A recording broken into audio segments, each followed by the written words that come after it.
Majo Makwa Badumba Owia Kaseɛ for news Kumase Amakom Stadium ope na we what the four bosom that to do fi champion mienu ene aduonu ensia ne bosom a etoso mienu mu ensama apadum fa kunra kruche osemfo asema ya kroji se nyankopɔ ni so eno na pesmaka fo be no ye be kan ne de afa Owia Kaseɛ for news ma fi se Facebook eye Owia TV sa enso na YouTube no eye Owia official TikTok nso sa Owia www.owiatv.com ehonso kwa ensam ya chechire yabondo boa de akogwo ma obenya bie na wakenkan na wahwe na watie bi ewo ehonnom ententem so a ensna de besom no de ejimu akotin ne animu no ebi ense ononyamfo Alban Kinford Smana Babin achiamingini owo man Ghana na shebe dwafie ahye se ema ne ma enna mema ne mema enna enhia mudie ne mro mpesom ye no omunsamre famre fie obiem no mumobo hu Honorable Haruna Idris so na yesofo shongmasian samso de adesre eni achopa akọ ediama University Senior Staff Association of Ghana omuni tagefo sada Roma sake no omakọ no omunko koye adwuma abeto dwa se enuane ho akọ atwe na nipa nya nuane nie no sese ewomsa niam bo abafom de na enso kwa na ekoso yewia yebekọ Tama Central honso na NDC awonyekọ nipanyifo a wo Owia Kaseɛ National Health Insurance Office ya ewo sampesi no so makotum omusi edidija bi ekoso ewo Dr. Alhaji Mahmoud Bomiari atudwa se abato wamkoto MPP mu eyi no no e de adanse se MPP amanyoko nsabe enye nipakuo bi nko adea Dr. Alhaji Mahmoud Bomiari yanso ahyebo se wono na ekura frankade ma MPP amanyoko yo behye amankabom ene bakoye akoso Madam wei NP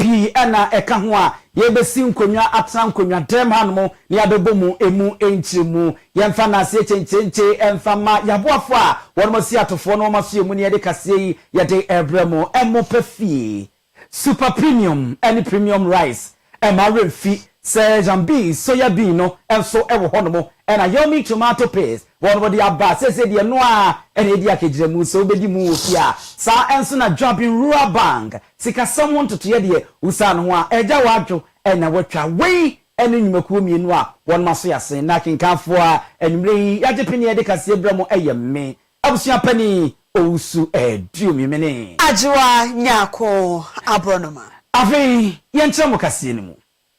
efisha besempimbienu ene aduonu nan mu na wono ehya se wo man Ghana na shebe dwafia na shebe dwafo besa hanu erioso ensia ene wono eye ntotoye se wo mbabo moden a na wo modem rabi ede akofie wono ma emra ni nyina no eye ma ene ma na sanso na emema ene memma nhia mudie yetwantia no mkan LGBTQ+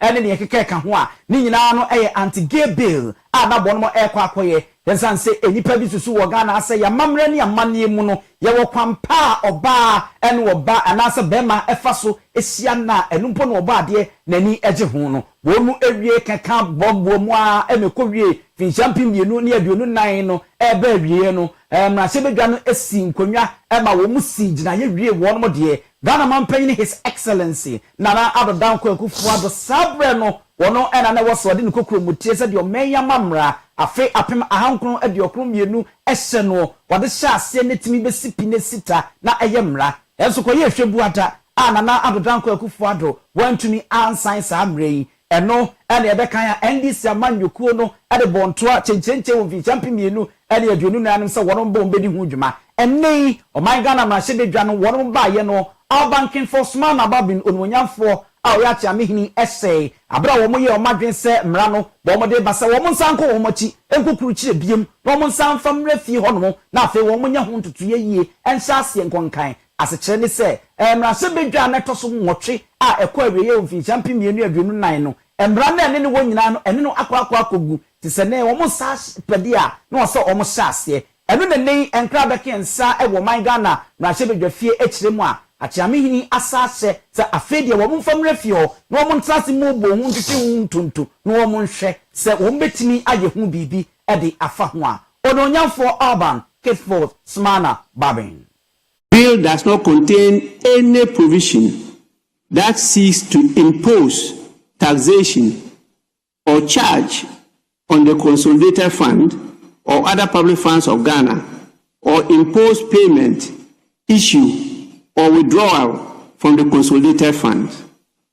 The committee, by a unanimous decision, advised that the bill be introduced in the House. Honourable members, I have reviewed the report of the committee and formed the opinion that the bill does not impose or alter taxation or a charge on the consolidated fund in the manner stipulated in Article 108 of the Constitution. The bill has gone through all the processes in accordance with the standing orders of the House. I therefore direct that the bill be scheduled by the Business Committee to be presented to the House for consideration.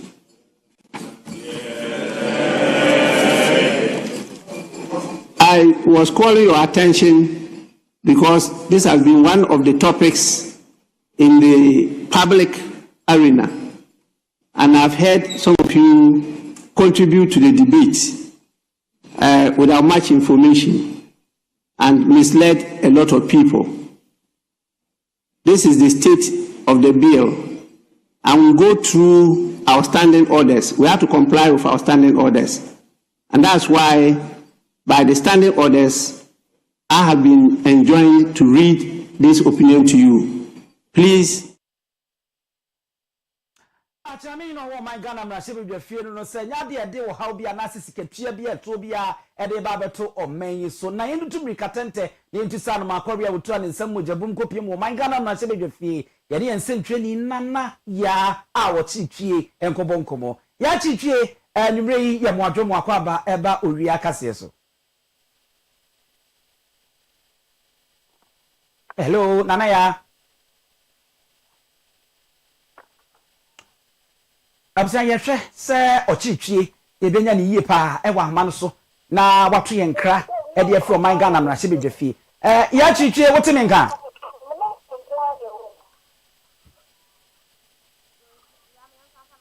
okay eji yegusu a yehwe na me kanfo emopa efie e de emma e wona se de emopa pa ne nyina aba a ye to bie eni adea super premium any premium no rice no di dwuma papa enti mesew hotels ahodo mo amonoa emo etonwo mo amode emo ekomo soto ekotonwo bo restaurant ahodo mo amoye fried rice ahodo no oba pa a wo fie enya mu bia na wo se woto na wonoa edi sipono ho sebukunu emra na omra medi enkwada na ikosu a aya akomo pafie na koto premium any super premium rice ni bi na wuri a wanya jambi soya bean oil no ede aka ho yummy tomato paste so wo de one nine now ke kabum now the years two now wo de no amo ne de ka ho a ka nine wo bere ayo techema sa be na ne ebu no emo men no emo pafie aba betu ede afiri ho say ya nwamo say jollof rice say fried rice wo de ye mutu rice water di bia de mu ye bia no ko emo pafie na ko pebi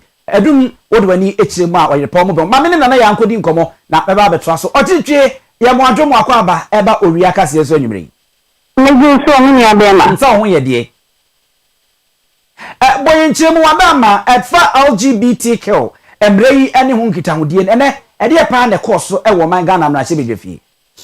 me me amanda wase na me ma Ghana fo na akwaba nya o man Ghana mra hye bedwafie na ene bia na hye bedwa kwa asitna na Speaker of Parliament Albans na Kingsford Bagley otana se no ana wo kasafa anti-LGBTQI+ emra ya na ochefe samra ye ya bi Ghana fo ewe gidire ene enchebi hu bi wom na Ghana fo temperature kwasa samra ye kwa na hye bedwafo no wo mo ye hu dem na me ba Speaker ene na hye bedwafo no edin komo na odi tu wo manyini se sa emra ye no Ghana fo na TSC instead say 8 parliament esise emra ye nanso omampani na oti agem sa abwe no one family san shase no samra no ebe 8 parliament kwa na ye no e ma samra ye so ebe wi ye ntini nyina ne naso na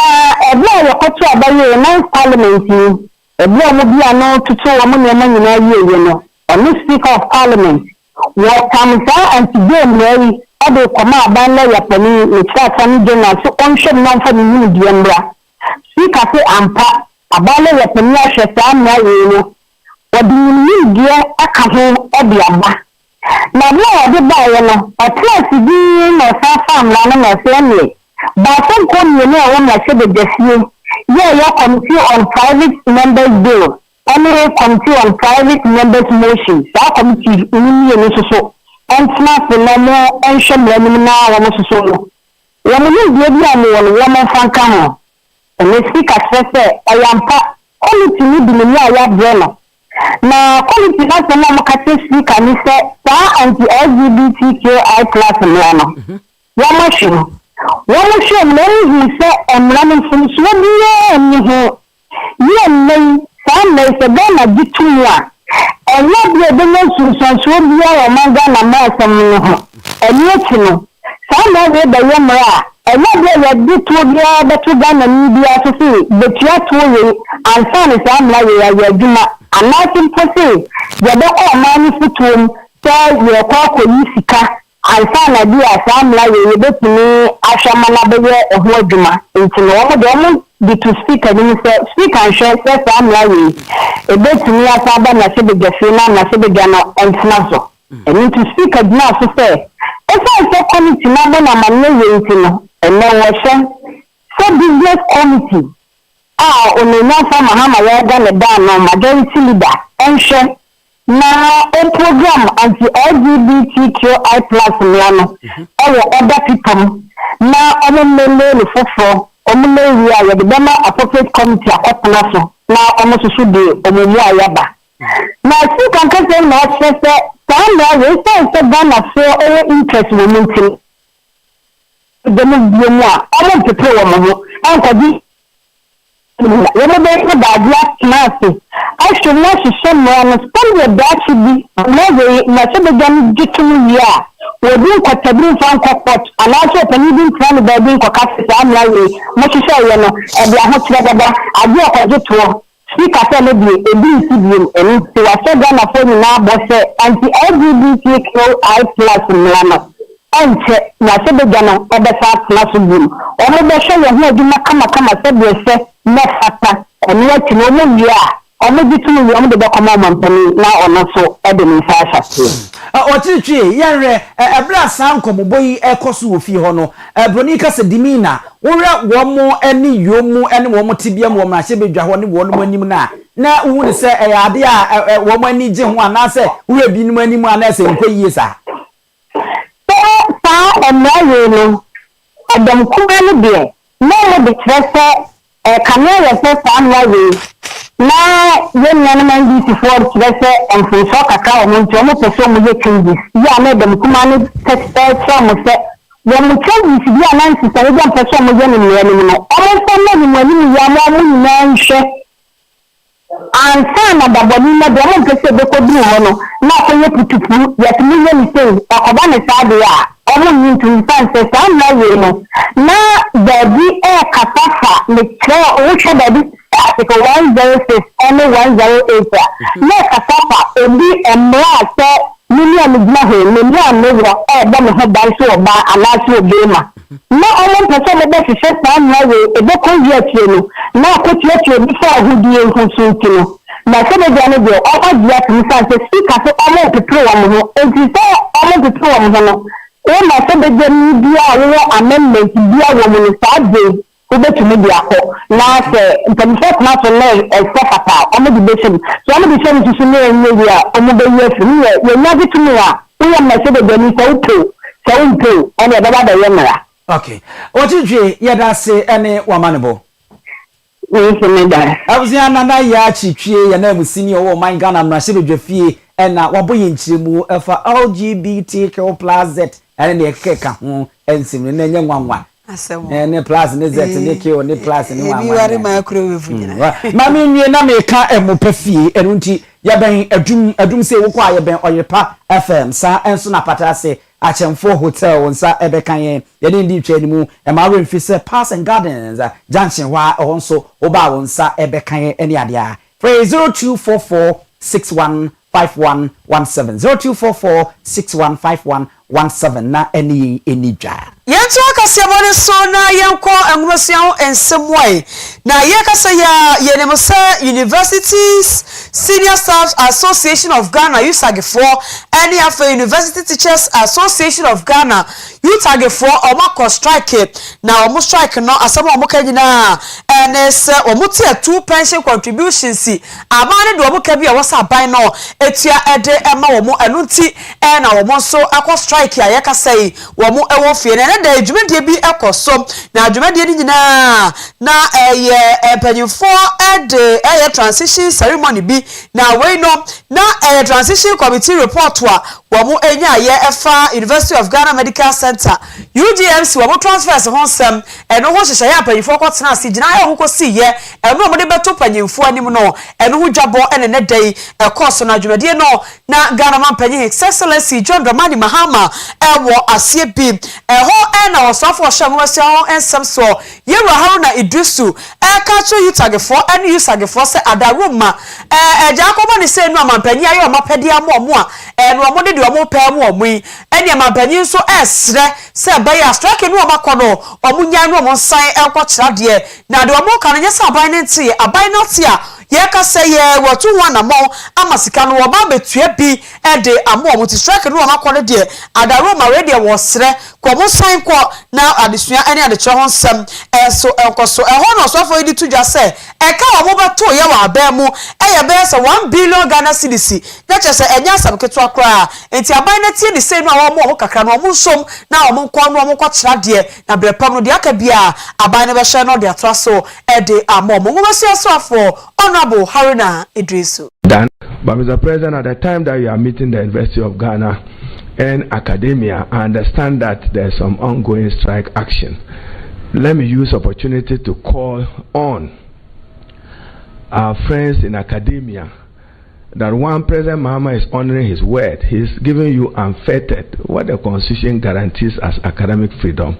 He's giving it to you absolute, that he would not interfere with the freedom of the university. I do not think that we are reciprocating the gesture kind enough of President Mahama. So may I use this opportunity to call on the striking senior staff members and members of UTAG to call off the strike action. Understandably, you have 2 legitimate issues. One, outstanding payment of Tier 2 pensions. That has been done partly. We inherited about 1 billion. As at this afternoon, the controller had paid about 396 million Ghana cedis, leaving about 600, and that is also in process. Mr. President, I met with the Honorable Minister for Finance and Controller, and we agreed to walk the process.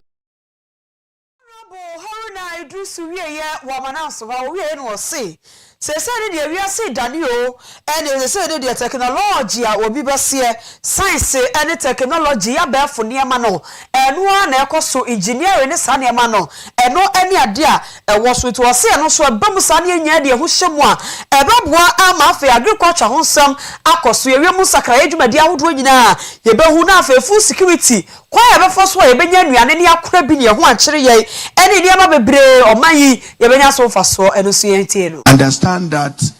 access to science is on the recline, and even the number of engineers globally is also declining. I'm sure it reminds us to wake up and invest more in science education, in particular quantum science. Your presence here affirms our shared understanding that knowledge, science, and innovation remain central to human progress. The proclamation of 2025 as the International Year of Quantum Science and Technology by UNESCO signaled the growing importance of quantum science in the modern world. Over the past year, attention has focused not only on discovery, but on the responsibility that accompanies scientific development of our country. We still note that there are major gaps as we observe, and there are about 145 countries that are still without quantum strategies. Honorable Haruna Idrisu. English broni kabibi se food insecurity. Ekwan ye be fa so na ye be resa ne be ye anuane wo enko atwe na enko fo how emfa emma. Enu nti se wo be wiase amman nyina so a wo mo food insecurity experience skill FIES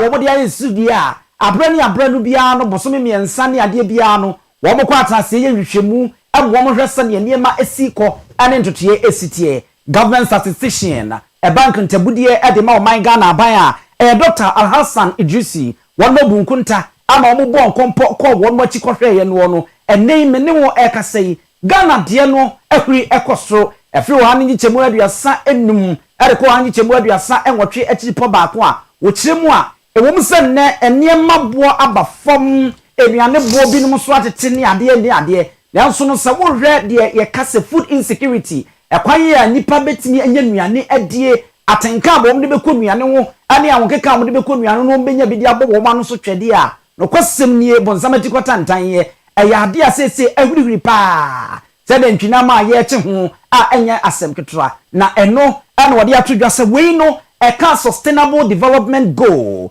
121 eno no ewo se yehwe ni edi hu dwuma se ne be ya omaye enuane ho a ekɔ atwe no ebetimi aboa ma wom a yesusu se yandwe ya enipa bese opipim dumiensa enuane ho betimi akɔ atwe di ama wom a ebetimi amo mesi apene no yehwe na yeye ne yiye ebra wom mu ebu nkunta no sei na enchiremu no womode emai. At the national level, Ghana has made progress. The number of food insecure people fell from about 16 million in 2022 quarter 1 to 12.5 million by 2025 quarter 3, a reduction of nearly 22%. But the story does not end there. The prevalence of food insecurity fell to its lowest point in 2024 quarter 1 at 35.3%, then rose sharply to a peak of 41.1% in 2025 quarter 2, before easing to 38.1% in 2025 quarter 3. This tells us that progress is real, but fragile, and highly sensitive to seasons, prices, and economic shocks. The burden is also unevenly shared. Food insecurity remains highest in the Upper West, Northeast, Savannah, and Volta regions, while Oti and Greater Accra record much lower levels.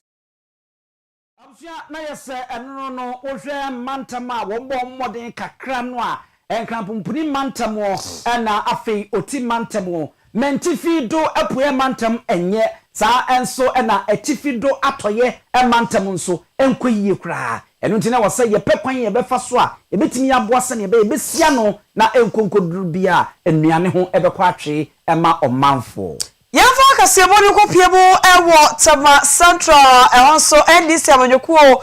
mane panyefo bia wo ho ene day National Health Insurance Scheme office bia wo sa ampatam ho o makọ de credo chechereche akwakoto atena yenem o masam wo kanyina ne se appointments bi ekoso ewo sa office ho no no a ased dija bi yakoso ewo sa empesua no eso edija wo so de ene ani muna na nam we de ene padlock na nam wo wo de credo akwakotom wo se nkrofobia o ma bra manyekuo ne ho ewo Tama Central eba ya mo wodi o ba nya appointment bi anya adwuma bia duru campaign bro mo kwato ho edi aban na chi ye campaign bu aye ma aban nya akonya no edu adwuma di akwabra ni fo bi o mo ka ho bie na mpanyifo akose o mo sa National Health Insurance Office no o mo metera ho Tama Central ho no o mo nya adwuma no o mo so he ne ha ahaye ne ekuro mo ha ne ye ne ebra ye adwuma bi wo ho a yei era wo se kede ma yei eye no tinei obani abrepa enye asabketoa na chairman Jakuma wono na wokọ eho no mu a eja wo ye constituency chairman ewo ho na so odi dem nanim a wo se ade no akoso ya de obani anye wo kura eno ti eno mo so etu sa ana mawie na constituency secretary eye Henry Davidson ayi wono na chese woni ye ekasaye.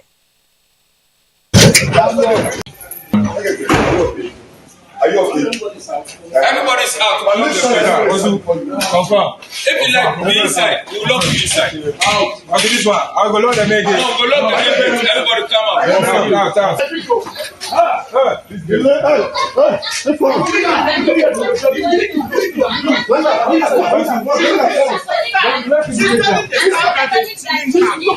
It's recording. No. She's a staff. Listen. She's a staff. And you are not listening.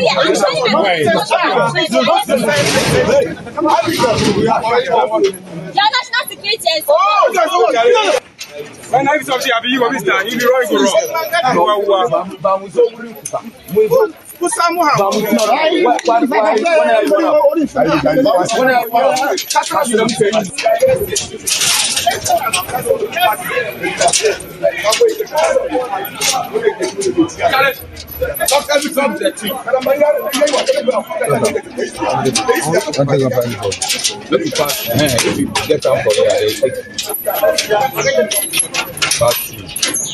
Lock out.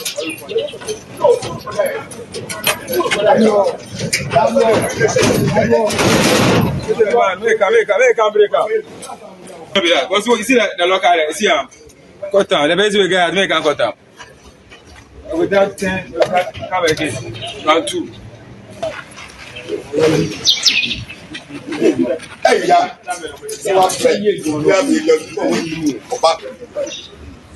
I understand. For you now, team come on, across one. Let's just NDC, Amanyoko, no, penny form what Tamasantra, and I just want to work on Bopini office. Why, and you will be answered, will be MP. Yeah, 2 more rabbi, because to say, or say national security. Or say national security, and so what? There's a dear here, and your master, or my papa, when you see about 10. Or Matuma, was the Jadi any Muran and I'm with your mother, Credo, Aqua to Atina anymore, and Yasabeto. Said you see when no one Makai Kukua. Happy, I'm said a kind news. I said, I buy no more boss or Prado Nibia. I say you are national security, and so what? I Owia Kaseɛ and Wasugu Sunu and Yugusa, Woshi, Kumasiano Kum and Owia Gusa, Yekinkai Eddie Emma Trasso. Enfa emamo opepombo so mene da neto so Edia Sabako and the new Patriotic Party MPP Amanyuko osoko krodo woruko senim kwoto aba eyi kandifo betu franka Edia ama wo mo onfi champion mienu ni eduno enwotwe ni mu na kopim bra wo no to aba wieye no enipa guso abo no bo anan Dr. Alhaji Mahamud Bomia enkane Ghana mampanyina be de akireye wo no bo anan ekona tena ye kwachia na abo no bo piafo ni tirim kwane ade a Nene asante mantamu empesia mako aduanan enso no emu mpanyumfo ni ntini adwetwe ro mutimu bobu no munim de wonum nyina ebo anan edo omani echemu Dr. Alhaji Mahamud Bomia na se yese akra woro kwa akwacha no na omayi omanim de achereza papa han empesia mako aduanan enso no wonwini emu mako aduanan enum a wudi mu nkunim emu mienu pe na chese wentimi animu nkunim ne ene aso ne yeyoye na ajibi nyame pe won wade wasi baabi anu akaye na eno na Dr. Alhaji Mahamud Bomia ade tudwa wo chirimo se no kwasem ni National Democratic Congress NDC amanyuko mashan so de yechini ya okwade ebresem otu ne nsam mojabum niti na esiso no wo mo de ade bia bata NPP amanyuko no a wono pa chese sabie ku donto NPP amanyuko nde se won ka mese a ya na eden se wo mo de obebata ho eno ntiem bia na ye nipakuo ni ntitimu wono mo de eya asantefo de a wo mo ka mese a wo ye tani ba wo ye sremni ba ya na wo mo nsadam fa wo nya hwe ni ade a Dr. Alhaji Mahamud Bomia se saba wo mo to na santemantama no no odi nkunim kyegyenche no amma saa ensam no ene timupo wo bi nim tim no se etuogu ehwo ada wo se de mframa afa ma akokɔ entakrahu am yehu ne to hankra no won ma kyerɛ se NPP amanyekuo no enye se bi we ha asɛm a won mu nyina edodo wo mo ho a won mu ewo mu na won kora no ba santemantama no a se de otuokuru yo kra ne bra we ngma so kobra yefi ampasa ji kotoko hene no nese ene ne jano no so we go there we are account party and yes sir meaning ye mabruzi de na omunina omun ni me ekun omunina ya account me ngwa na me mabruzi and yes sir ena mutabeji e kire se ye nhwe mabruzi ne ena edit aba and yes sir yes sir o ye mabruzi but mutabeji and yes sir the second major thing I actually say Yansha Osum Nagari to Abba. Minkwana Nami Yakra. And yes, sir, the Obaka Nana Owia Kaseɛ. Anka Yedi, some Eddie to Abba, come on to But MPP actually said we are not a religiously bigoted party. We are not a tribally bigoted party. And these two major statements were made in Ashanti region. Intermediate, because one saving party, the party has been saved by your action. Because the message not a call. It's 2028. For to me, you see, message, NTIA. Na mensi na wodro wa santemantam a dwom transform won no mani kire mu yi wo mu bi ne sentrofo ebo nkoma Owia TV ne yaso ani kritia wi se hwimi mienu santam yi na san won ye mfidie nso esesen san wo mu a na no wo mo hye bosa nye se won bo ntoa se prime minister no mu nko a na Dr. Alhaji Mahmoud Bawumia oni nkunim ombesa konkodin die mu woden na wo mo de aso na sene apia no ama Jubilee House no fi champion mienu ene aduonu nwotwe no watimi akọ to mi nua na da ase enkabom no de ade a eho hia pa esan se ade bia o ye na wa nya nkabom a enye ye aba no yato awie nti de hia ne se ebe eke nyina ye ho abom na yetimi aye adwumaden se de mi nua panin di ka kan no na 2028 yetimi agitumi afi ndc fonse no oba ne constituency a yato aba no wie no a na frame constituency executive frame council of elders patrons police station for say aba no yato awie dia koso bia ya bibro when you are now MPP ni kane and son of join second you to abana we are let us remember that and come back to the elephant na yen rally around the elephant na ema party no eyenim enye sharper enye dim any bit my campaign nemu na say e ba say we campaign na ukotwe dom ukotwe akraba nemu wa ufie ntitimu wo ho na obi kaseti obi wo ho no ma it's a disadvantage for the campaign. So I'm calling on all MPP members nationwide. Say young Kaiser na MPP for. Sasa no asimesi no vote, whatever. We've gone past those were internal elections. So we Adam wase se ne wo kan no party de eyankabo mu ni nkosio Miami constituency ejura setire de masebe ofan constituency na magina brane abato we internal election ya twa wie de aka ne say nyina baka ye ho abom brane Canada Japan Komna Japan Bawumia nyina ye MPP emma ene ato abayi bako ntimi de me frame me council of elders patrons former executive former MPCs former MPs nimpedifo nyina ye nka ye ho bom we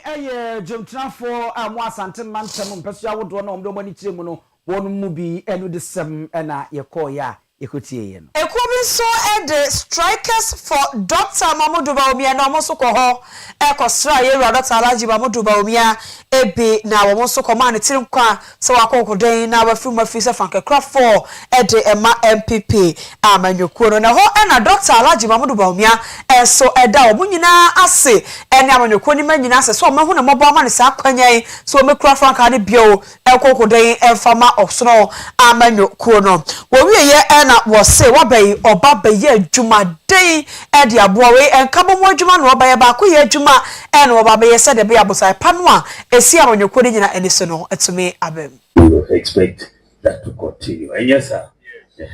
And we will expect that to continue. And yes, sir. And we expect that to continue. Indeed, we dear, they say, Vijayna ha, and we can't say, Ejumano is still to go forward. We are moving to 2028. We are first round, we are second round to make sure we win the power for the party. I mentioned when you now, my friends and what is here, and somehow sexual as you. Dr. Alhaji Mahmoud Bawumia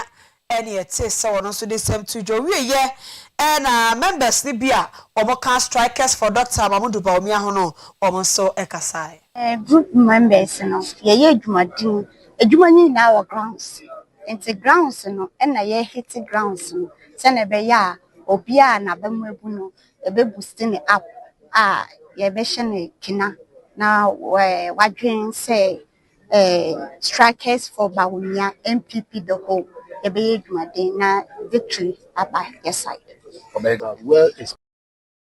Case for Dr. Bawumia, Mudodo na ye former constituency executives to so yete wo mo na Dr. Alhaji Mahmoud Bawumia and so assign abo MPP Legal Affairs Directorate no abaso panyufo mo share ma eye emra ho nsem ne abato ho nsem koso yie e wa manyoko nim no obo so yie papa pase e we koto 2024 abato ni wie abato na chinsensem hoye bia emai omakoso aye adwuma se de be ya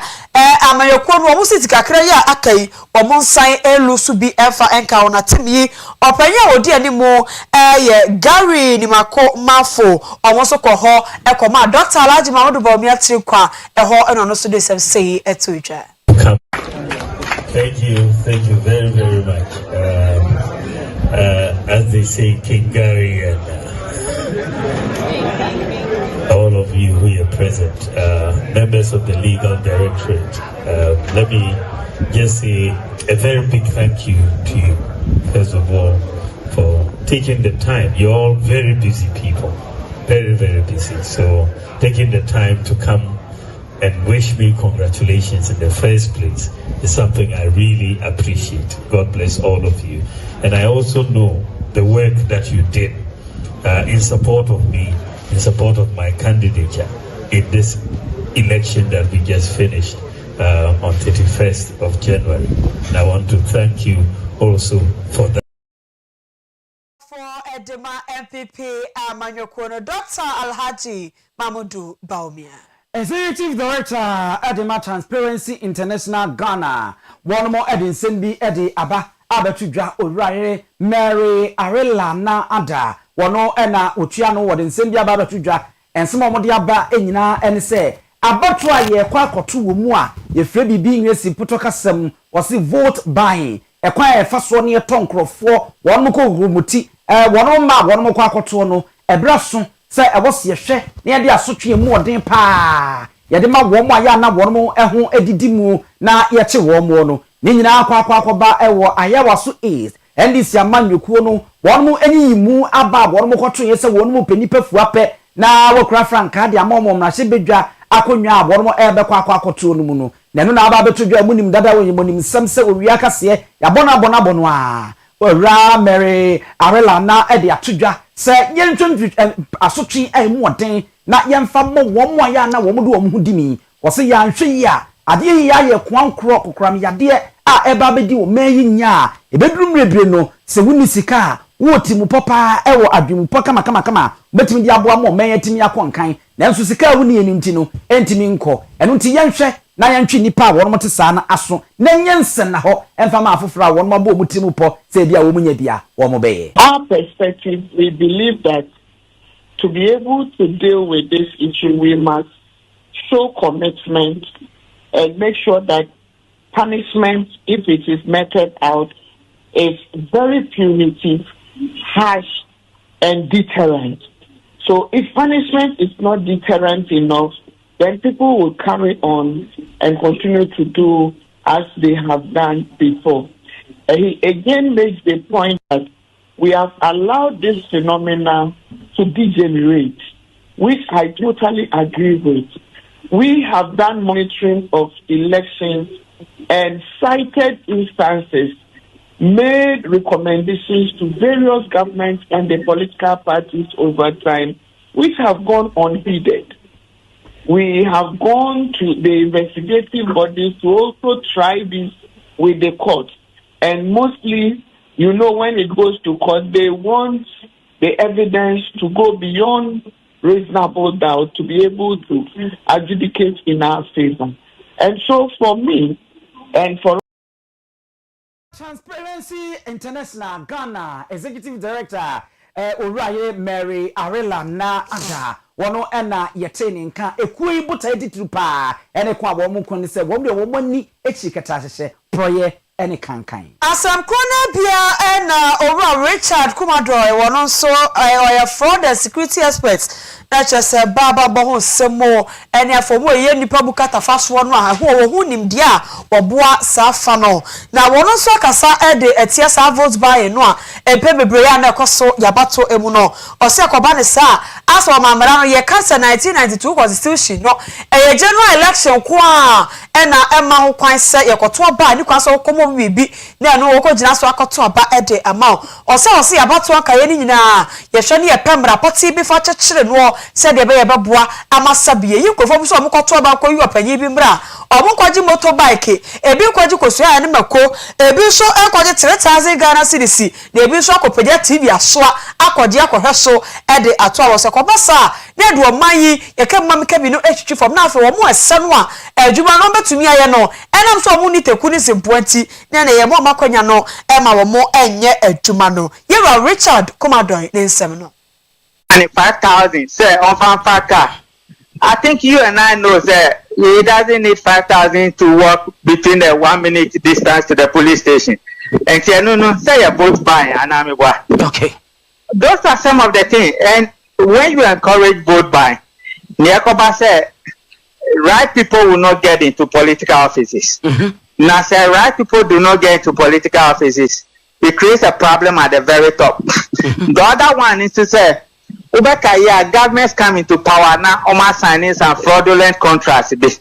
As a result of those fraudulent contracts, leading for those fraudulent contracts, only a political party activity financiers. And when they finance the political party activities, parties bad power, then they want the palm of the flesh. And say vote buying and vote inducement and manipulation of the process. It will not only affect the political structure, but it will also create some level of fraud and criminality. And the last one is it has the tendency of creating confusion within the communities, because the delegates need for communities. Now, Kobani say rumor about, and I say it is confirmed, say some delegates have taken money and they vote in a particular way. Family issue, then community fight. And that is the danger of what we are talking about. And to offer consistency to say and I say swame. Ask yourself, about swame. Where they be coming from? Would they be coming from Accra? And if somebody is coming from Accra to Swame, or somebody is coming from Tamale to Swame, and you are giving the person 3,000, 5,000 plus motorbikes and all that, are you going to hit your chest and swear, say that is not vote buy? Oh, okay.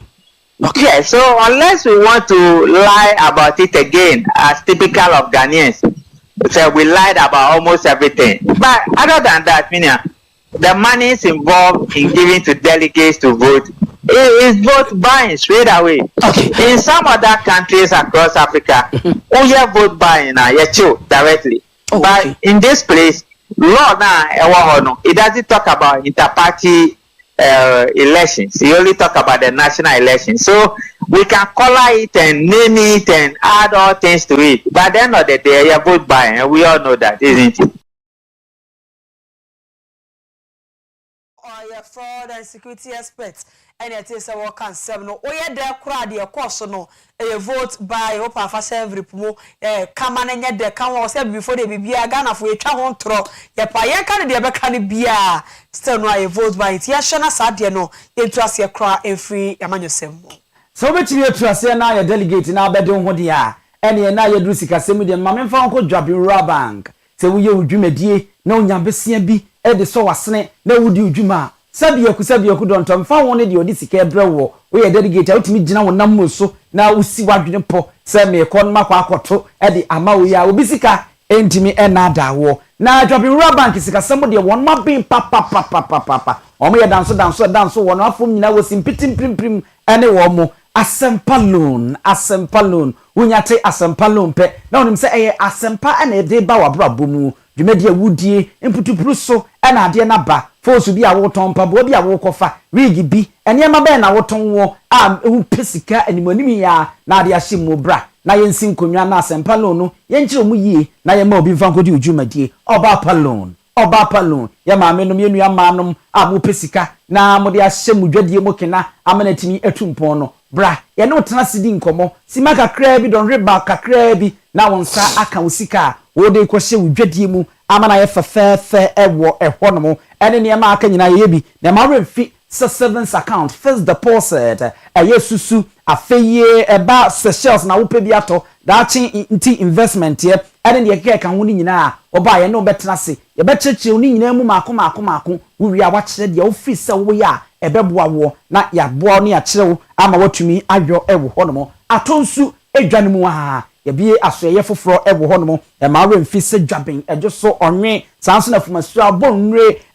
sipetin pom Roman Hill afei so adeseman New Road ena pankro no ne aboso ni nyina ya soye ne ebi ewo osebra na yesikasem dia ye chese asoroboa wodo ho boye a enya dia kotokro ebe kasro for 020544 0544 745856 and 0271 464327 0271 464327 na ni Dwabura Bank eni enkomo yento akase no so na yemfa emamo ewo honomo ene de obi ehwe ene sesebi sede abayi abomoden kakra na dollar ne agina brane na kwa na eko efomo ne ade no kebeboa ama adwadifo nso aye ne mo wote o memu a wo mu didwa yenso ye atofo a yetobie no wo mo ho ahin ha wo mo na nko mo atetete niema so na mo de amayen eye adwadifo ye wo mo ne yedidwa yi yenso ye kotobia yenso ahin ye ho ahin ha ye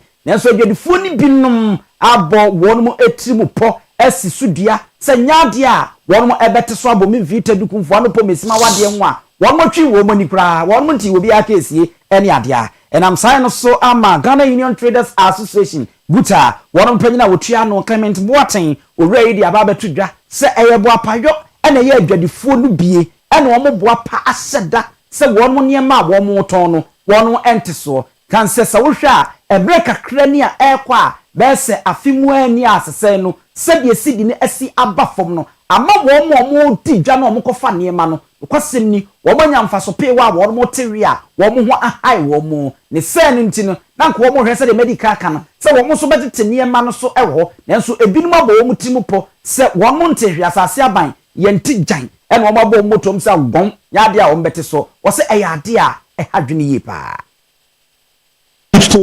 People have made up their mind that they will not reduce their prices. But, and you know, I pity for those people because the markets that we are in is a very, very competitive market. And the business that we do, we use facilities in doing the business. And businesses thrives on turnover. So if you sit behind your goods and you say you will not, you know, reduce it for the consumer to also, you know, enjoy some benefit, you do so at your own expense. Your neighbor will sell fast and then bring in, you know, more goods to make the turnover that he wants, and his business, you know, will thrive. And then you will sit beside your goods and, you know, will not make any sales. So I can tell you for a fact that generally prices, you know, have gone down, and that is why inflation also seems. Ghana Union Traders Association, Ghana Jodifon Kabomukuo, one president here, Clement Boateng Wochem. So you Jodini now we are Sasia by Yentijai, now on Tiswa. Wouldn't you have a so, obetting your comprehend some prena and prenum swaba. Now, dear Bacono, what does Susi who said yes, Sabia and the Egun? Sheikh Zakaria Ibrahim Wananso and I will call Doma Central. Wo ye chief mama e wo ho de foto e de akọ e de amaye nuanu muslimi fo nyina se e wo hye e de ba wo ye muslimi a wo ye muslimi ni a e wo hye de ma wo se ade bia eboa ma oman koso oman kyekireye ani asesena mo puto bia wo se won so e de ho hye mu bi na tumi aboa ama Ghana kyekireye no ni nyina so etumi akoso so wo fa kakra bia wo hye bia se ya amanyosem se ye pomode ho nsem se ye ngoma sua ho nsem ade bia obetumi aye beboa ama Ghana kyekire no so akoka we Muslimi nia Prophet Muhammad eshaw se wo se wo ye Saudi sansem wo etodwa abra na Ramadan conference bi ekoso ewo amasu kremofo apomodi adwuma se ye regine asori by asori and kremofo ye to so sen wo masua mu ye hihye na asori ye to so sen empuntu odwuma ebo aman no ye hihye ne asori a kremofo ye to so sai na komshani sallallahu alaihi wasallam kire yense wuti promu wo abusuam woti oman wo community biam na ye ade a bebo oman na bebo abusuam bebo community na wotitena na jese wonye muslim ni papa ewo baabi a wo no ewo musa hode ne ye bet obi afa hojim na yenye ne bebo saa ko chi bi a ye bi sa ye ho enu na aboama yesu ehwehwe baabi a gina no ana kofa Doma Islamic Senior High School eba the system no ye shase etu one adwene ho 2018 ya mencha de 2022 ana ede asobo form baabi a adwuma na duru ne last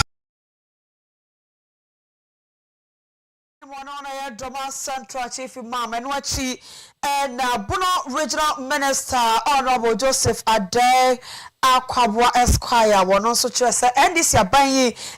banya one kwa and adibia efa Islamic somno puto ho ofa etuna koma pono na yehwe Ghana abakose mu a abanya oba onenkramofo eye adwuma kese pa eye NDC aban